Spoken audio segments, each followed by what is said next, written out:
The men's soccer season culminates here in Cary, North Carolina with the College Cup. Clemson comes down from South Carolina, take on a familiar foe out of the ACC. Notre Dame in the first semifinal here, the 8th seed versus the 4th seed, the ACC tournament champ of this year versus the ACC tournament champ of last year on one side of the bracket. On the other side, an absolute star-studded affair. It's almost all chalk. The 2 versus 3 game coming up at 8:30, Georgetown and UW, but it's not all 4 top seeds because Clemson went out to Oregon State and beat Corvallis, beat Oregon State up in Corvallis. Hey everybody, welcome into Cary, North Carolina. Our booth here alongside Devin Kerr. I'm Dallin Cuff. Devin, it is going to be an absolutely great night here and a great event throughout the course of the weekend. Let's start with this first matchup. This Notre Dame team was picked to finish last in their division in the ACC. They won the tournament. They carry a monster chip on their shoulder, and they're playing last year's champions, who they know them quite well when it comes to Tigers. I think about what Chad Riley said to us earlier in the season. He wants to be known as a team. He wants to start team players. There's no one individual within this Notre Dame system bigger than the next. That's why they're one of the top seeds in the country. But guess what? Clemson, everybody's doubting Clemson. Do not, because although they lost both their strikers throughout the season, they are still one of the top scoring teams in the nation and should not be looked down upon. No doubt about it. They went up to Corvallis, beat Oregon State. That was a heck of a win for Mike Neuter and his crew. They're back here in the College Cup where they were in 2015. They lost the final, and they have a bunch of studs in this lineup. And they're great, and we know that. And we've always known that they've had talent. But the fact that they basically changed their entire system as the year has gone on. The reason that they've been able to do it, though, it's not just the second-team players. It's not the first-team players. It's leadership. It's guys like Oscar Ogren on the back line, second-team All-American. The goals are nice, but the way that they pivot out of the right back spot, he's held for a lot of responsibility, extremely consistent. Max Herman, semifinalist, one of the best players in the country. On Notre Dame side, led by a man that used to captain this club, Chad Riley, and he also has a 2-time first-team All-League player in Jack Lynn and a bunch of other guys around him that can flat-out play. We knew that they could defend. That has never been a question whatsoever about Notre Dame, but as the year has gone on, they've got better in transitions. They're great as they move forward, and I said no one individual is bigger. It's nice to have some game changers. So when you got a guy like Dawson McCartney, who just about 18 months ago didn't know where his collegiate career was going. He was at Dartmouth. They didn't play because of COVID. Transferred. Chad Riley actually recruited him to play for Big Green. Guess what? One of the most influential players, not just for Notre Dame, but in the ACC. That's your tournament MVP. He's an absolute game changer. This game and tonight's game are loaded with them. These two teams met back in October. Notre Dame beat Clemson on their field. Kickoff, lineup, next. The College Cup is here.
Yeah, once you toss, I'll just go.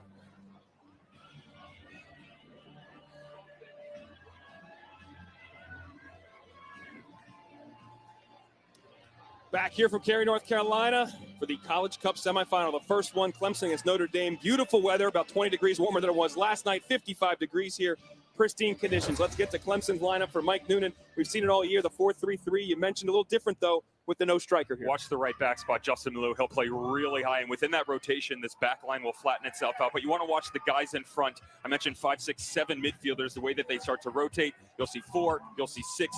They're all over the place, and it's very difficult to track.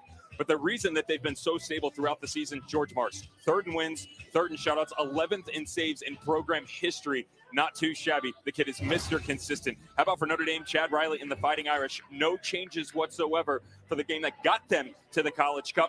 It's a bit more traditional. Flat 4-4-2. They'll move quickly in transition, stout defensively, and people might look at the numbers for Brian Brown.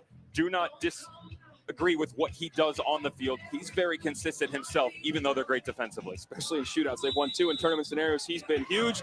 We are underway here from Cary, North Carolina. Nikola Alexic is the official in the middle. Clemson in the orange, Notre Dame in the white. Again, these two teams met just 2 months ago, back on October 9th. Notre Dame winning 2-0 on Clemson's field, historic Riggs Field. Good crowd here on hand for both of these programs and the programs coming up later tonight, Washington and Georgetown.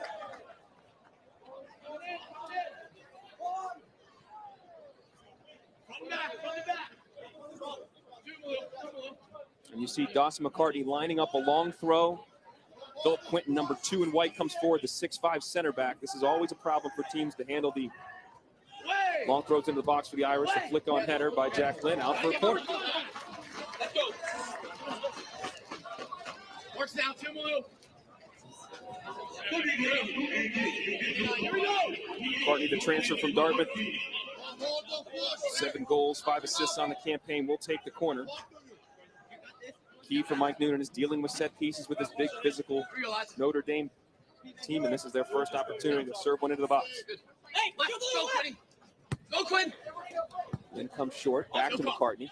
Has it in low, and Alexic will call the foul. And Mike Noonan at the helm again for the Clemson Tigers. It's his 12th season running the program. He's the 2019 ACC Coach of the Year. This is his 2nd trip to the College Cup. He won the semifinal with Clemson back in 15. They fell to Stanford and that great Jordan Morris team in the final. Getting back here was a heck of a mountain to climb, if you will. Last year they were the 1 seed, fell without getting here. The year before that, the 2 seed. What's the key for them to keep advancing in this tournament and get themselves to a final? They need to take Notre Dame to school and give them a geometry lesson. You know, in the Devon's download, the way that I mentioned they went back to school, right? The shape shifting. They lose both their strikers. They truly had to dismantle their system and showcase themselves in a different manner. So you'll see flat in the midfield, you'll see flat up top. It'll be a triangle. They give you a lot of different shapes and looks to track. And from a defensive standpoint down, that's one of the most difficult things Notre Dame is going to have to face today.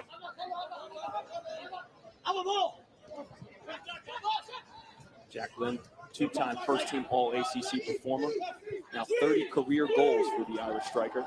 Giveaway to Callum Johnson. This Clemson team can be dangerous in transition. Isaiah Reed brings it under his spell out to Ousmane Sila, the sophomore from Senegal. He strides forward, plays it out to Justin Malou, the right back who was picked 27th overall in the MLS draft last year by Columbus Crew, but agreement that he will stay here and continue his development as he has. The opportunity for Tyler Shea going the other way. He's got Lynn making the run now to his right. Shea's got some space. He'll give it a ride. Off the bar! Still in play. And Marks claims. This is what happens. Everybody becomes so worried about Jacqueline, 2nd-team All-American, and Dawson McCartney coming in on the outside. You forget about Shea. He's really asserted himself at that right winger position as the year has gone on because of the ever-presence that he brings to the outside midfield. Great little cut-in. We'll take it from distance. Junior from Dallas almost did exactly what Dawson McCartney did on the same goal in the same building here for the ACC final against Duke. We showed you in the open. McCartney lasered one from 26 yards out, put him up 1-0 5 minutes in. They beat Duke 2-0. It's almost the same thing replayed here. Sila with his beautiful quick feet lays it off to Isaiah Reed. Reed trying to get some space. crowded out. And on Notre Dame's side, what are you looking for, Devin, here as a key for the branded segment? Devin's down. It's just about stability for Notre Dame. It's really been the key for them all year long. I made reference earlier that there's no one player that's bigger than the entire system, and that's 100% correct. You hear that from coaches, right? Like, no one's bigger than the team. That's truly the most effective thing about them. Everybody's willing to fight for the next position on the field. If there's a mistake, they don't complain, they don't moan, they don't point fingers. They get back, they help each other out, and they provide a lot of numbers when they start to move forward. It was a good representation of it. Right now, drawing the foul there is Matt Rue, a freshman that's been outstanding. Chad Riley, coaching for his alma mater, gave them their first ever ACC championship. This is his first trip to the College Cup. They hoisted this trophy back in 2013 under the great Bobby Clark, who will be ever present in this College Cup tournament. We'll talk more about the legend Bobby Clark as a coach and a player later on. But now we have an opportunity for Notre Dame. Costa put another one on frame, or put one into the box. Again, Quentin, number 2, comes forward, 29. Muhammad Omar, the big center. Midfielders in the mix as well there. I think they go for goal or try to clip one in. Oh, Dawson McCartney's left foot all day long. That's the easiest method to go by right here. And the way that he can bend this, get it around the wall. Ethan O'Brien with the back post. And look at the guy Burns, the left back. You don't hit every shot. You don't put in the parking lot either. It's not the best effort from distance there for the Fighting Irish. The Fighting Irish, we've had a lot of their games this year, Devin. Take a look at the first 5 games. They were 1-3-1, allowed 11 goals. We saw them cede a 3-1 lead to Michigan State, losing 4-3 at home. Last 15, they've just been unbelievable. They've been outstanding. They lost the game to UNC, obviously 3-1 just about a month ago, 6 weeks ago. But since then, they've rattled off win after win, 6 straight scoreless games here in tournament play. They finally conceded a goal against Pitt in their quarterfinal matchup. It's just been an amazing turnaround for this team. The identity has finally cemented itself. Right? Remember earlier this season, you mentioned the Michigan State game. You and I came out of that and go, they're in trouble. They've got a problem because they had injuries in the midfield. There was questions as to what right back spot was going to look like because Giacobello kept moving him into the inside because of those injuries. So with all the influx of what was going on, it was very difficult to get that stability within the system. But funny how it works. You get people healthy. You start to show regular lineups. People start to believe in what's being put in front of you by Chad Riley, and you start to turn out results. And they beat a Pitt team 3 times. It has been, many would say, one of the most talented teams in the country. Beat them in the ACC tournament and the NCAA tournament. But here's Luis Felipe Fernandez Salvador, the senior from Ecuador, tried to pop it out wide to Charlie Asensio, falls to Quinn McNeil. His pass left short. Giacobello picks it off. Still Giacobello. And McNeil crowds him out and turns it over out to Malou. Alvaro Gomez on the ball, the senior from Toledo, Spain. And already, I mentioned how you're going to see a lot of different looks.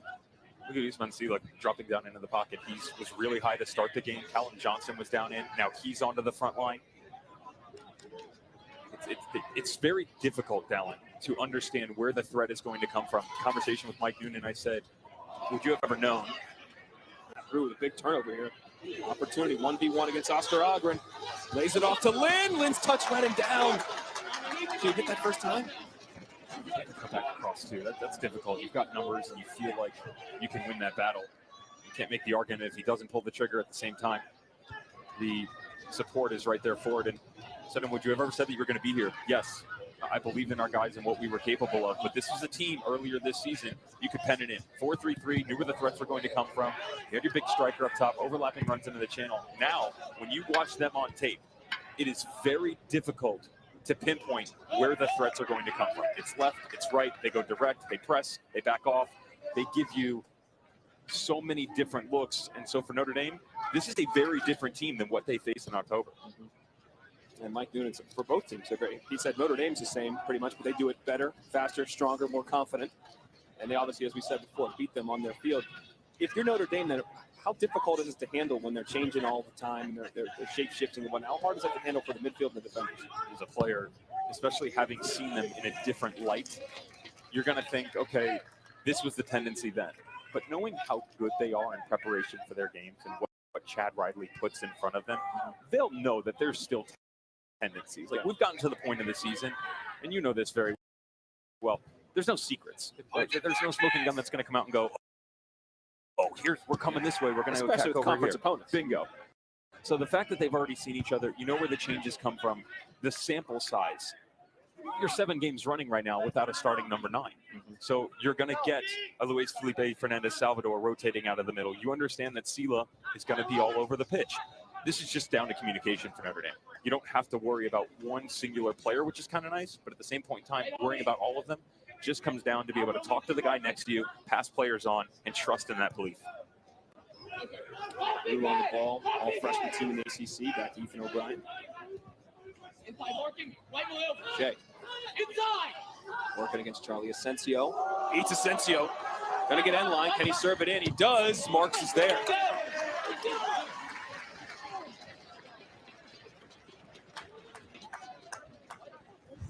Tyler Shea, have yourself a game already. Well done on the right-hand side. Look at the confidence. One-on-one. See the hips? Close the hips off to the inside. When he cuts back across, he knows that he owns that situation. Really well done by the midfielder. Little crossover. As soon as he squares up, you own it. Touchdown to the byline, cross it back in. Foul called there on Jack Lynn as he was pressing against Quinn McNeil. Nico Alexic says how many Diop has to stop the ball before he plays, so comes back to Diop's feet to retake the free kick. Oscar Ogren steps forward. Diop. Great ball played out to Pipe. Felipe Fernandez Salvador, known as Pipe! And it's in the back of the net! He puts him up 1-0! He gave the penalty to get here and beat Oregon State, and now he puts him up 1-0 in the College Cup semifinal.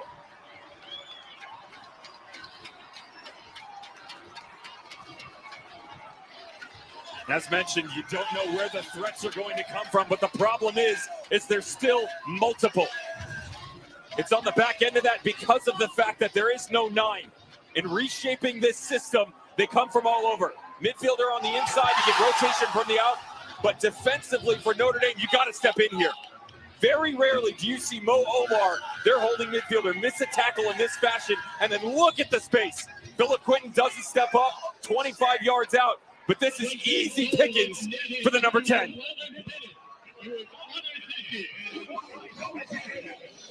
What a rocket from the senior from Ecuador. We've said it earlier today in talking with Coach Noonan and just talking amongst ourselves. Pipe has scored so many big goals for them. Number of game-winning goals in critical games. Last year against Wake Forest. I just mentioned the Oregon State game. That was an equalizer, but now they could look for more. Isaiah Reed, 1v1 against Josh Ramsey. The freshman stands tall.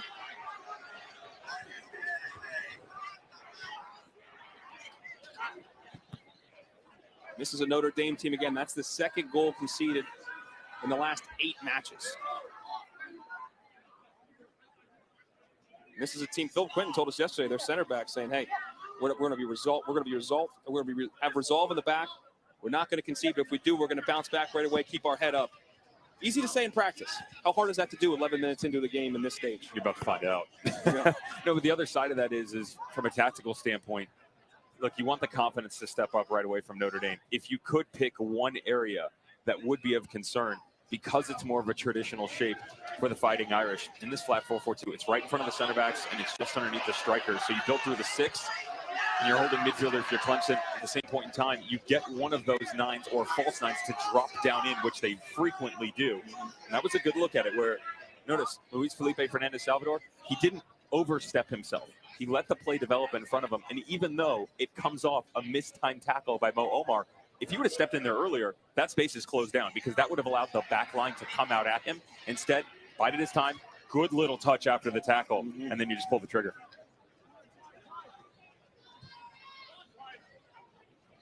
His 11th career goal, 8th of this campaign, coming at a huge time. Nice touch there by McCartney. Keep it in play. This is a Clemson team, and Pipe was on a lot of he played a lot of minutes, and these teams had suffered heartbreak.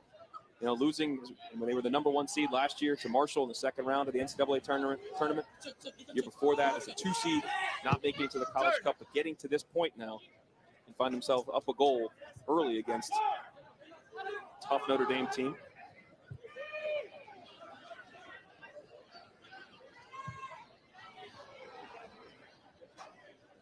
That's the earliest goal that Notre Dame has allowed since the UNC game. that Devin, you and I did, where UNC scored 2 goals in the first 3 minutes of the game, and they were shell-shocked. That was their only loss in the last 3 months. But this was, it obviously is a different situation. That was on the road. They looked a little shook. Those were mistakes. This was a great play by Pipe. You can't take it away from him. And what did Chad Riley say to us, too? Just got to let the boys go out and compete. Yeah. I would say the saving grace here is you're 15 minutes in. Yeah. I mean, there's plenty of time in the game. And for a squad that doesn't easily get rattled in Notre Dame, don't expect them to not have a response there. They'll get back on track, although they are chasing a lot right now. It's very uncustomary for the Fighting Irish. Pipe's pass off to Charlie Asensio. Taking a look at that goal. It was a beauty, to say the least. There's that step again. Watch 10. Just waits. Little cut back across. Again, if he goes into that space earlier, he's going to have more white jerseys around him. Instead, he's slow to get into it, feels the presence, simple cut back across, and then 10 yards. The world's your oyster. Do whatever you want.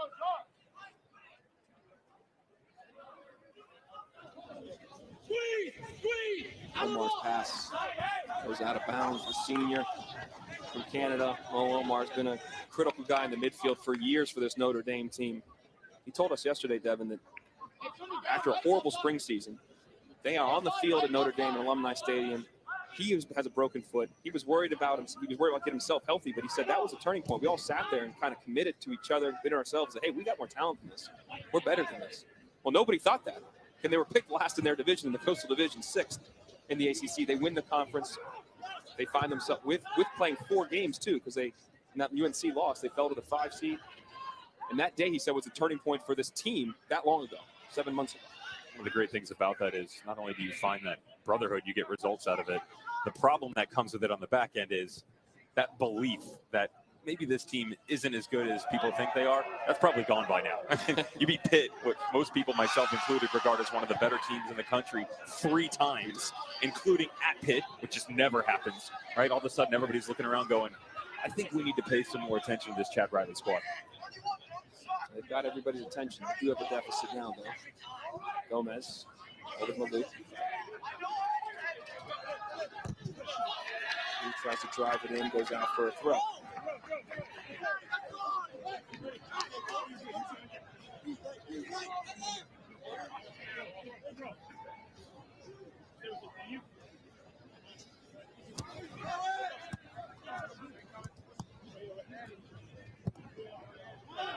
Knock long to George Marks. Gives us a chance to tell you about some hoops coming up on Saturday. 3:15 Eastern, we start Kansas taking on Missouri. 3:15 because at 3 o'clock we were playing that Jimmy V speech. It is V week. Give it a listen. If you haven't heard it, it is one of the most inspirational, emotional speeches you'll ever hear. 3:15 Eastern, that's it. Allen Fieldhouse. Then old rivals square off in South Bend. Number 10, Kentucky taking on Notre Dame. They've split the last 6 matchups dating back to 2004. Both games on ESPN.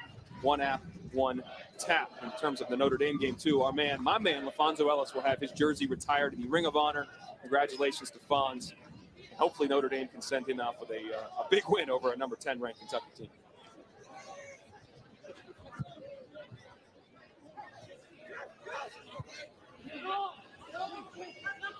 McNeil finding Sela, a little pocket of space. Good turn and good touch.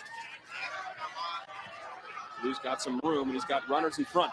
What does Malou do? Skips past Patty Burns, clips it in, but that's wait. Do that on purpose? Skip to Malou? No, and I'm so slow that I didn't realize I did that. How about that? He's not. He's quick, man. Yep. He's just brute physical power up and down that right wing. Justin Malou. Drafted by the Columbus crew. Still have a question actually seeing him at the center back spot too, where he's better. It's kind of scary of Caleb Porter, and these guys will have at the next level for him. He plays an extremely high line, and the engine on the kid just never stops. Top tier speed, great vision. Doesn't invert as much as you might think from some other outside backs, the way that this team rotates, which you do get in certain systems. But what you do get out of it is the ability for other players, since he holds that line, that allows someone like an Isaiah Reed, if Usman Sela drifts out there, they can come back to the inside and have the comfort knowing that even though their outside back's really high, they've still got coverage out there. He moved back to the outside back this fall, last fall, and the year before that. He played in the center back spot. Before this man, Hamidi Diop, the Senegal sophomore, one of his countrymen, Malou, came over, and his talent pushed Malou back out to the right. He's been outstanding. Turnover by Sela, maybe an opportunity. Lynn trying to get forward. Oscar Ogren singled up 1v1. 2 first-team All-League players. Ogren wins that battle. Patty Burns floats it back post, nobody home. Drew and Asensio in a battle. Asensio gets it out to touch.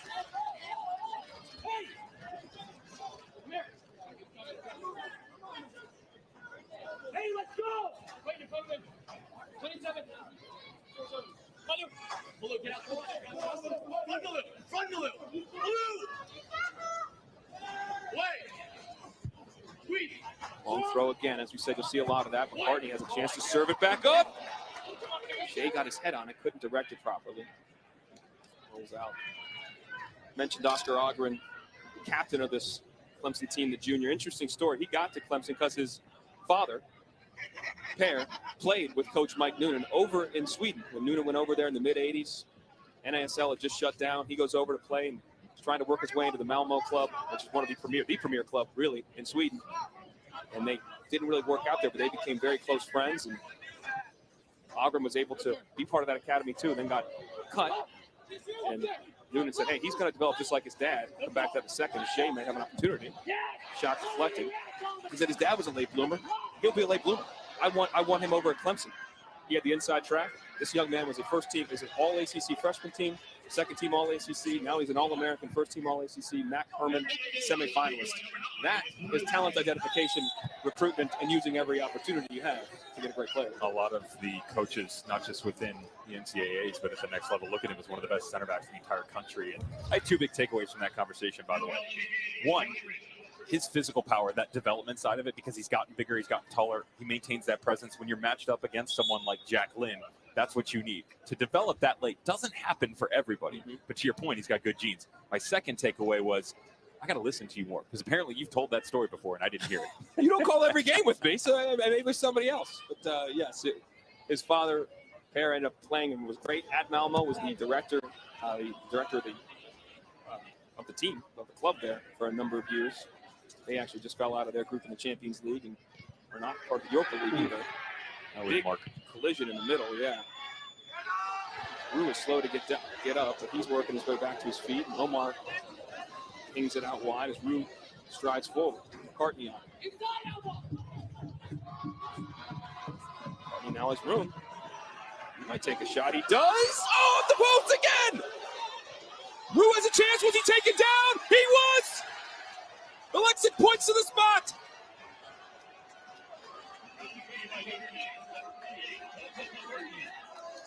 Two shootouts Notre Dame's gone to in the postseason. They are 7 for 7 from the spot, and here's how they got there. One of the issues they've run into in their build is Ethan O'Brien and Mo Omar. As you pivot one in front, you run into a spacing issue, which Clemson has been able to handle pretty impressively. So instead, you get your outside midfielder, go one-on-one, really similar to A, what we saw from Tyler Shea early on in this game, and B, Dawson McCartney and his moves in the ACC final.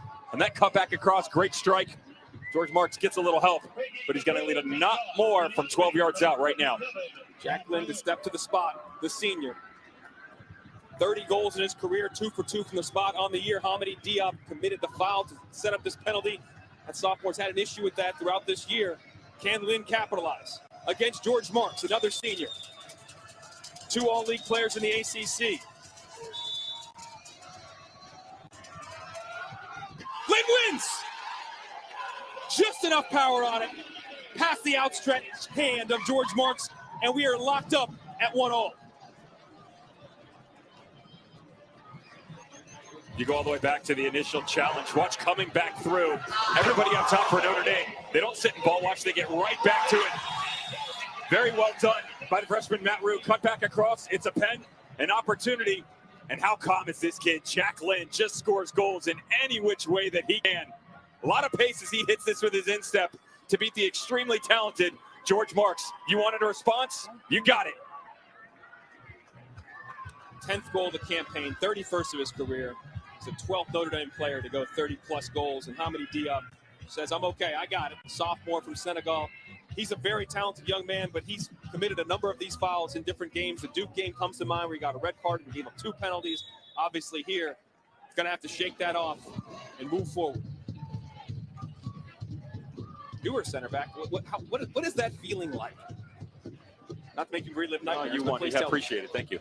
You want to sort of quiver up underneath the rock, right? Because you hope nobody saw it. But it's a really difficult position for him to be in, because even if he doesn't win that tackle, there's another Notre Dame player there. So it forces your hand to step in and go, I got to go win this. Mentally, you see yourself on the wrong side of a 2v1 going, I got to go win this tackle. I'll do whatever it takes. He didn't really have to be honest. In that situation, you keep him in front and push to the outside. Instead, you get yourself into trouble. And to your point, we've seen that a couple of times this season where he's forced his hand and he didn't need to. Let's see Clemson's response now. Ball goes out to touch.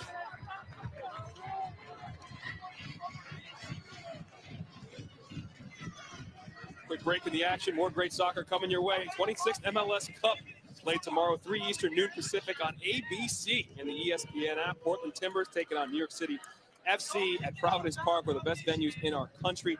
Portland took down RSL Saturday night to advance to their third cup in 7 years. And New York City FC beat Philly to get to their first ever cup for the relatively new, still less than a decade old program there in New York City. Gonna be a great game.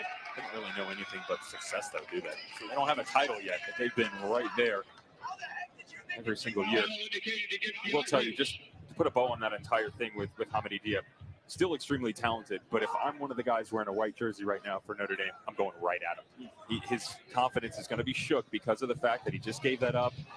You know, there was a great start from Clemson. They're out 1-0, they're flying, and those are the types of mistakes, though, that remove the goal. It allows a team to get back into a game. So it's great now that it's 1-1. I'm running right at the center back, trying to push him to his limits. Sensio brings it down nicely. Clemson band has arrived and starting to play. Great crowd, great hosts here at Cary, North Carolina, as always. Crossing the bottom of the hour alongside Devin Kerr on Down the Cup. College Cup, Nick Alexic takes the shot, doesn't stop play, allows him to play on, and this may create a chance. Here from Cary, North Carolina, first semifinal. Clemson and Notre Dame, these two teams met back on October 9th in South Carolina. Notre Dame took them down 2-0. Coming up later tonight, 8:30 Eastern, you will have Washington taking on Georgetown. That's the 2 and the 3 seeds in this tournament with history. Georgetown beat Washington back in 2019 quarterfinals en route to winning the College Cup, the first time in program history.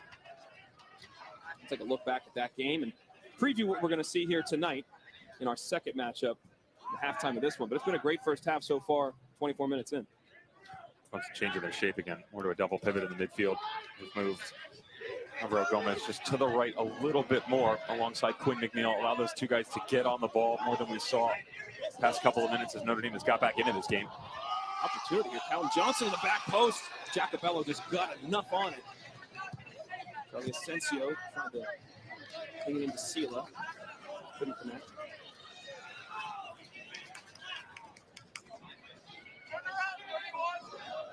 Gomez.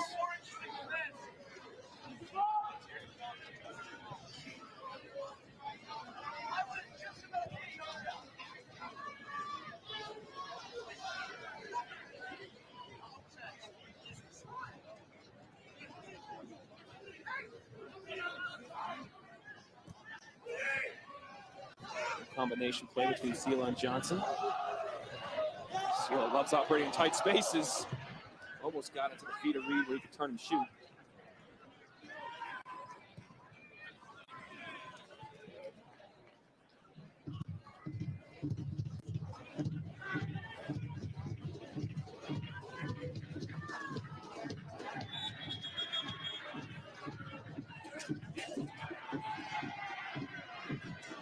Frenemies. Yes, goal scorer. Felipe Fernandez Salvador and Mohamed Omar exchanging some pleasantries. His 11th minute goal put him up 1-0, and then Jack Lynn's penalty in the 21st minute equalized. And Nico Alexic, we have an issue. George Marks, the goalkeeper, down on one knee.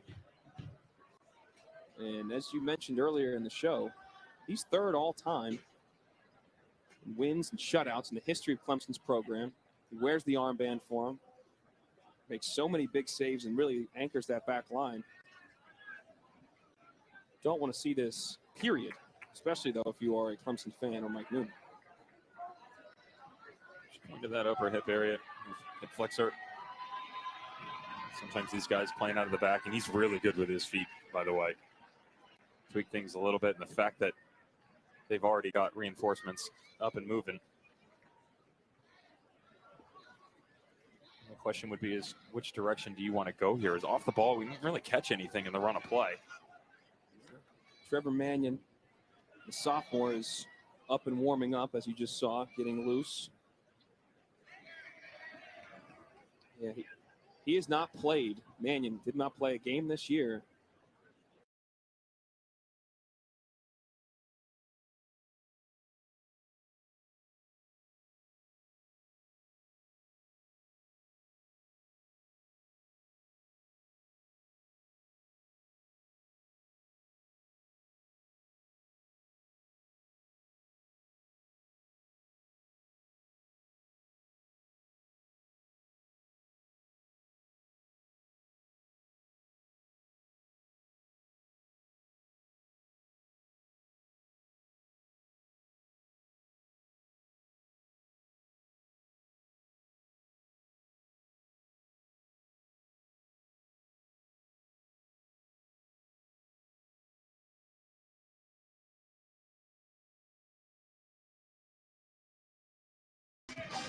No real movements that really be any sort of cause for concern if you were Noonan on the sideline. We'll keep an eye on him, no doubt. With the defensive line that they've played in this game, keeping that high, you definitely not just want to keep an eye on what he's capable of, but he tracks really high, playing off his feet. You'll find him 30, 35 yards from net at certain points in time. So Matt Roos subbing out for Daniel Russo, the sophomore coming in, New York Red Bull Academy product. Russo is. And Elton Chifamba comes on for Alvaro Gomez. Gomez had the game winner against Kentucky in their third-round matchup. Chifamba's a freshman from Ohio, part of the Columbus Crew Academy setup.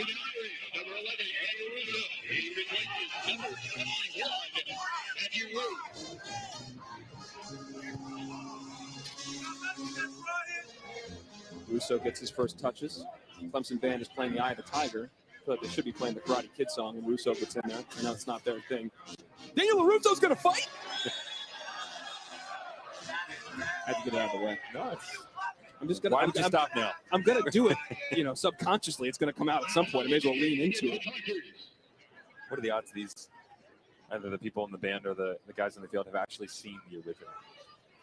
If Daniel Russo has not seen, a.k.a. La Russo to me, has not seen Karate Kid, Problems. we have to rectify this immediately. They have an off day tomorrow. I think I might have to request that Chad Riley give a viewing if they win the game. I'm sure they've seen Cobra Kai, though. Netflix. It's phenomenal. At least the first season. Ethan O'Brien back up to Patty Burns. The feet a lid.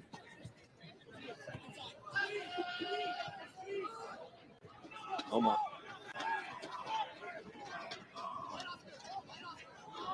Let's see what Notre Dame do with this, because when we've seen the subs from Clemson in the past, specifically Chifamba coming onto the field, I mentioned everybody has tendencies, right? They still attack in a lot of different areas, but what ends up happening here is he'll sit alone by himself, but they also turn the midfield into this 2-2-2 stack. So 2 holding midfielders on the inside, they bring another 2 midfielders a little bit wider, and then your 2 strikers pinch in a little bit more. It's actually quite similar to the system that the Philadelphia Union started to employ back in 2019.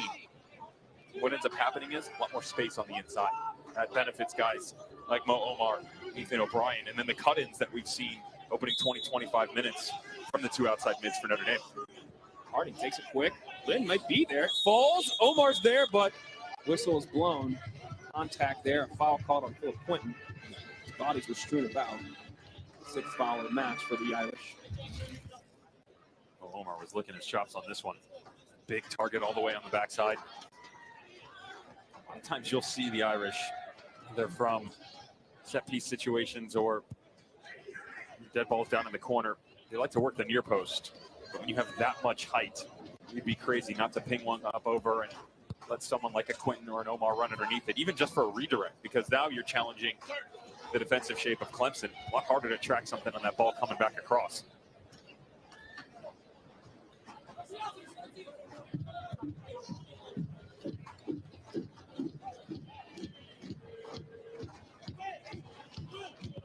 if you're just joining us here in Cary, North Carolina, the College Cup, Devin Kerr, Dallin Cuff. Here you see the goal scorers. Luis Felipe Fernandez Salvador, the senior from Ecuador, with the Tigers up 1-0. The Irish came back with a penalty from Jack Lynn that Matt Rue drew. And Dominique Diop, the man that's running on the ball, took down Rue in the box.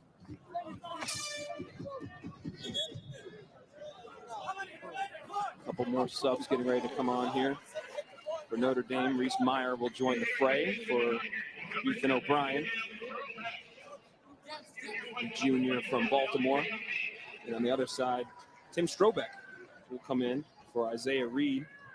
Strobeck, a talented freshman from Hasselholm, Sweden, grew up in that academy, Division II club in Sweden. He actually had an offer for Serie C, the third division in Italy, before this season. Chose to refuse that and come to the States and ply his trade here for Mike Newton and the Tigers.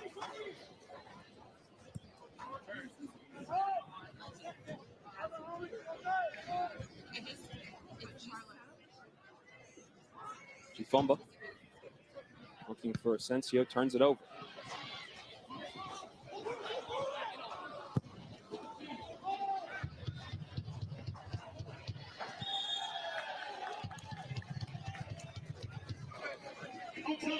Indicated against Clemson. Coverage of the NCAA Championships continues. Men's College Cup Final Sunday, December 12th, 2 p.m. Eastern here on ESPNU. For more information of the NCAA Women's College Cup, log on to ncaa.com, the official online home for all 90 NCAA championships. Florida State's women, Mark Krikorian's crew, took that down here last week in penalties. Big win for them, and third time in 8 years the FSU ladies have hoisted the College Cup trophy.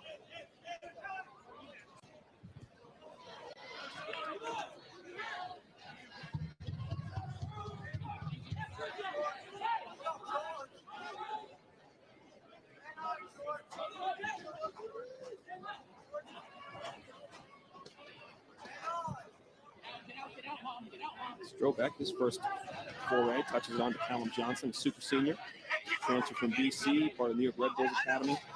3 years there, injured 1 of the years with a hip injury, eventually transferred here to Clemson and made a big impact. Pinged out wide to Malou. First time attempt by McNeil.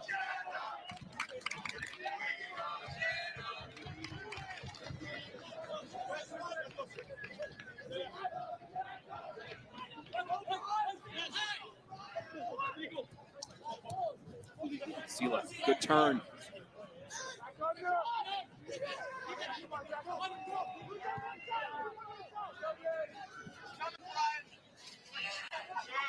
Diop head up. Too much on.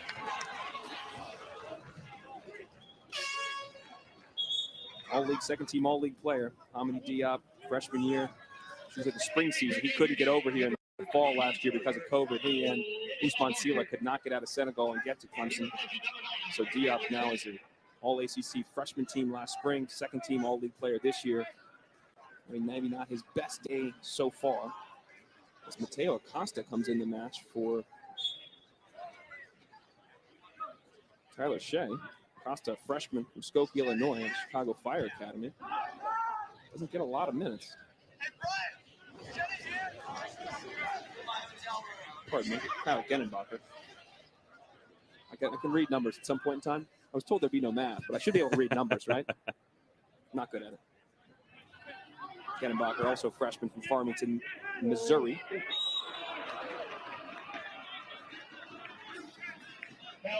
Trevor, I was trying to find a way to get some hold-up play up top and get more guys on the ball. They don't mind chasing, but this is a bit more than they're used to. Unbalanced within their shape so far. Really good job by the two guys up top, Strobeck and Callum Johnson. They are working. They are challenging the two center backs to pretty much man mark at this point in time. And so you get a lot of midfielders going after Mo Omar, and a little slide over by Reese Meyer. I told you, they get 5-6 guys in the middle. It's hard to track. Ooh, plays it low. Tipipe get there. Cannot. Shouldered off by Ramsey, freshman, Savvy.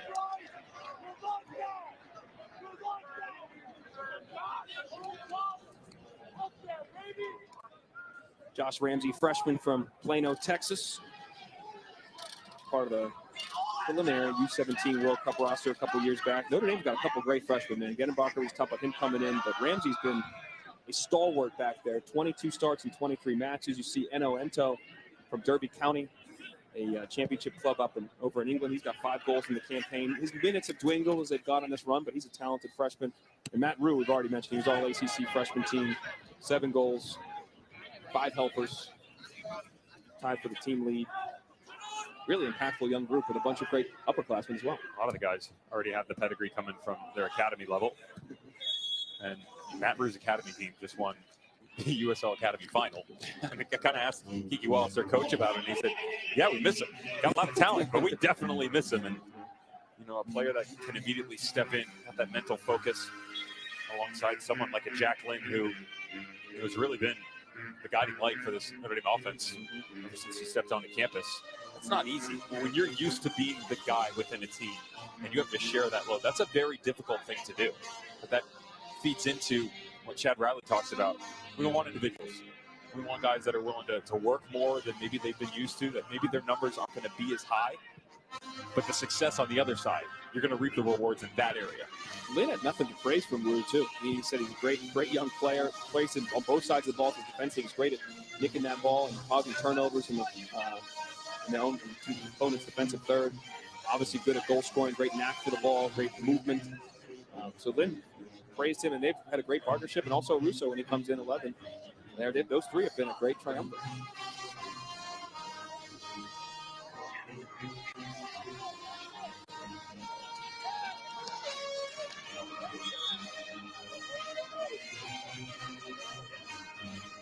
And Mohamed Shea joining the fray. The big number 9, a true number 9. You see that big knee brace on him, though. After the Syracuse game about 7 weeks ago, he picked up an injury and has been able to only do spot minutes. This young man out of Spain, 16 career goals. He's had big goals in big games. He might have an opportunity here. They collide in the box. Strobeck and Shea. Still men in the box. McNeil will try to clip it in to Shea. He gets a head on it, deflected out, though. Good pass to Strobeck on the doorstep. And a foul called on Strobeck, going for that. But Shea making his presence felt a little right away. A little surprised that Shea doesn't try and go in alone here. If this ball redirects back across and it falls in front of him, watch the second 50-50. It's a really good job by Clemson not getting rattled here. Notice tons of numbers forward. They're patient as they rework it back through. The second ball that comes in, when he pokes this back across, I thought he was going to hit that right there. Left-footed, bottom corner. Instead, unselfish, grabs the trailing runner. Good recovery by Notre Dame defensively. Shea, 6'3", physical frame, as you can see, but he's got really good feet. Valencia, Spain is where he grew up in academies locally there, and he's able to play with his feet and play off of guys when healthy. But right now, he's been a shell of himself, admittedly so by himself and the coaching staff, that he's playing with his knee injury, playing through it, but he's a very different guy. Let's see how they play through him, because traditionally he's that focal piece in the middle. I mentioned how they changed over the year. This was a very traditional 4-3-3, right? You had that single man up top in the 9, 2 guys dropped underneath him that helped out on the flanks. But when he can't run as much and move in transition, they'll probably try and play off of him a lot more. Those pockets just in front of the back line that I mentioned about 25 minutes into this game, though, still quite lucrative for the Tigers to step into. And it's much easier when you have a target man of that fashion. Michael Pellegrino checks in the game for Dawson McCartney. Pellegrino Jr. came up with the Philadelphia Union Academy. Clever with the ball at his feet.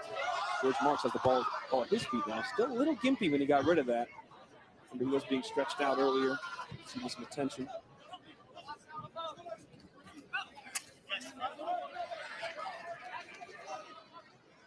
It's a minutes play for Chad Riley with Pellegrino outside on that flank.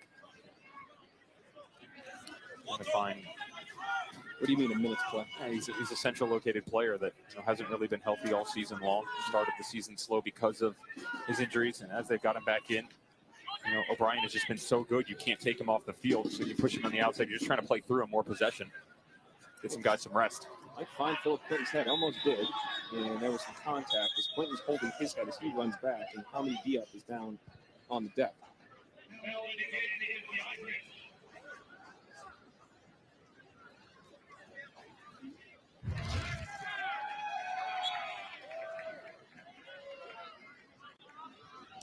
No, Omar made a little contact with Diop's side there. He's okay. Back up. Marks on the ball.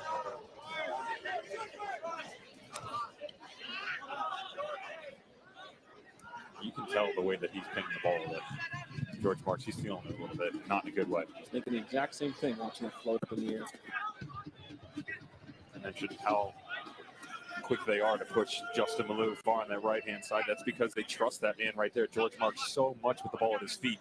You can play 5, 10, 15 yards in front to either one of your center backs, but a lot of times you'll see him put his laces through it, hit that 30-yard diag, stretch the opposing team's shape, and start the attack. Every single time since he's gone down lane, the ball just kind of holds up, gets underneath it, not able to drive through the ball. Great tackle by Malou, and then he releases Sela. Plays Shea. Sela continues his run. Got Pipe, the goal scorer, in tons of space. He turns. McNeil. Strobeck. Winds up, deflected by Gannenbacher. Strobeck goes in hard. Will we see our first card of the day? Nicola Alexic says, hold on a second. Might have a talking to, but maybe no card brandish. No card coming. Just a word for Strobeck. It's good ball movement, though, and there's a late trailing run from Charlie Asensio on this left-hand flank. Strobeck didn't see him over the shoulder, so he was slow to recognize that if he brought his run to the inside, he could easily step on it when played into him or allow that ball to be played down into the channel.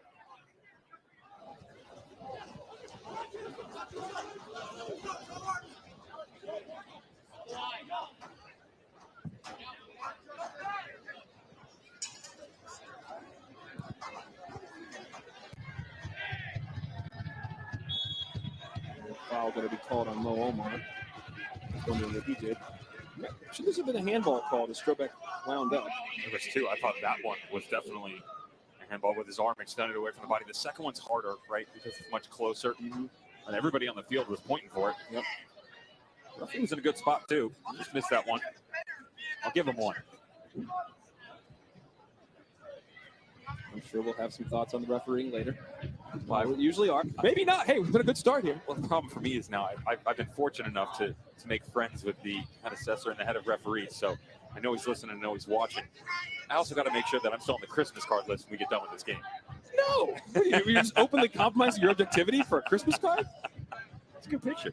Yikes. Strobeck. You know me, I won't back off. Thanks. Not that I want to be hard of referees, so let's be objective here. Omar, head up. Is it off to Gannenbacher? Jacobello, excuse me. Been very impressed defensively on the recovery from Clemson Tigers so far. We can say whatever we want about being the number 8 scoring team in the country and how they've changed their vision going forward. You cannot take away from what these guys in the back line have been able to do all season long, but specifically in this game, they have, for the most part, shut Jack Lynn down. He's been very quiet, and the small movements you have seen, they've been isolated individual mistakes from the outside mids cutting in, not communicating, not passing the player off. That's not a system thing.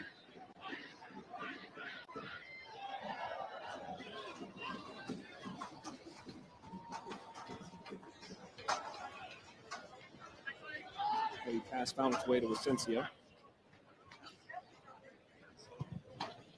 Chifumba drives it out to Malou.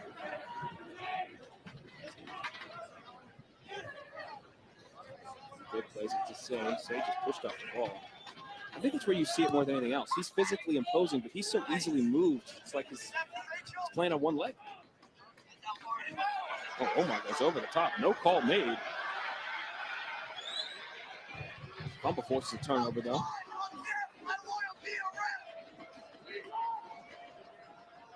Sela, 1v1 with Jacobello. Maybe to turn the corner. Whoa, swing and a miss by Philip Quinton. Almost was an opportunity. McNeil checks the space around him. He's going to shoot it. Hot. Or their second shot of the half. That ties the lowest output in this season in the half. Take a look. Watch the challenges. This is actually foul by Omar because his momentum carries him over Pipe. You got to go straight up here if you want to try and win it. And there's that space again on the cutback across. Now, yeah, it's a miss by Quinton, but on the clearance, watch how slow Notre Dame is quick, or isn't as quick to step off their line. They don't reset as fast. defensively, they're always so good at picking up where the marks are going to come from, the physical battles, and if you can't win the first or the second, they're always there for the third and the fourth. We haven't seen that here in the first half. A lot of times they lose that first challenge. Possession is picked up by Clemson, and then they're dictating the play on their own terms. Ryan Silver just checked in for Jack Lynn, senior from Virginia. And this may be an opportunity. Around 30 seconds, Patty Burns looking to play it in. Burns floats it in, looking for Quentin as always, a 6'5" center back. Silver tries to play it down, does not come off, but there'll be a corner now. If you tick down, they're going to have an opportunity. Over the half, we'll look forward to Georgetown, Washington. We'll talk about the B-Week and how impactful it's been on the pitch as well. Opportunity maybe, low ball driven in. Strobeck now. We'll give it one more ride, but the clock's going to expire. Your thoughts, Devin, on the first half? 1-1 after 45. The scoreline's not going to show it. Clemson was the better team here. They were the better start. They've been on the ball more. But funny how that plays out. They weren't very threatening on the offensive side of the ball. So it doesn't matter where you do it. It's what you do with it. Take all the possession in the world. Notre Dame will say that. They have struggled defensively with the shape. They're having trouble tracking all the runners. But Chad Riley, he is one of the best at coming out of halftime and saying, guys, this is where we're getting beaten, getting his guys to understand where those presences are coming from Clemson Tigers, making changes to be successful. Coach Mike New now joins us. Coach, appreciate your time. 1-1 after the first 45. How would you assess it? I think it's a pretty even game. Obviously, they equalized. We didn't get tight enough on the first shot, but I think right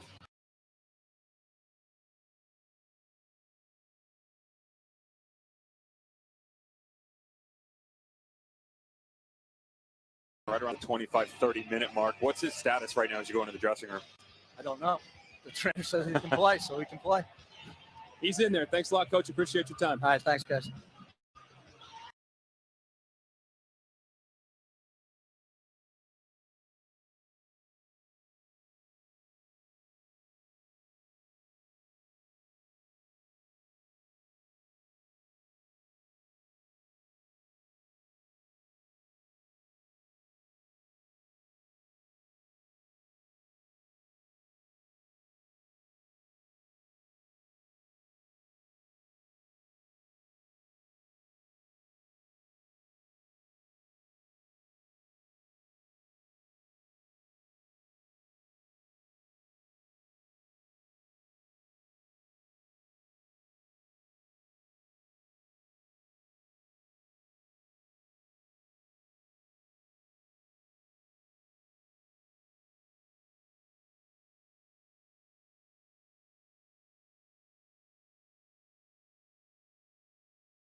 to have his services. What a strike from distance.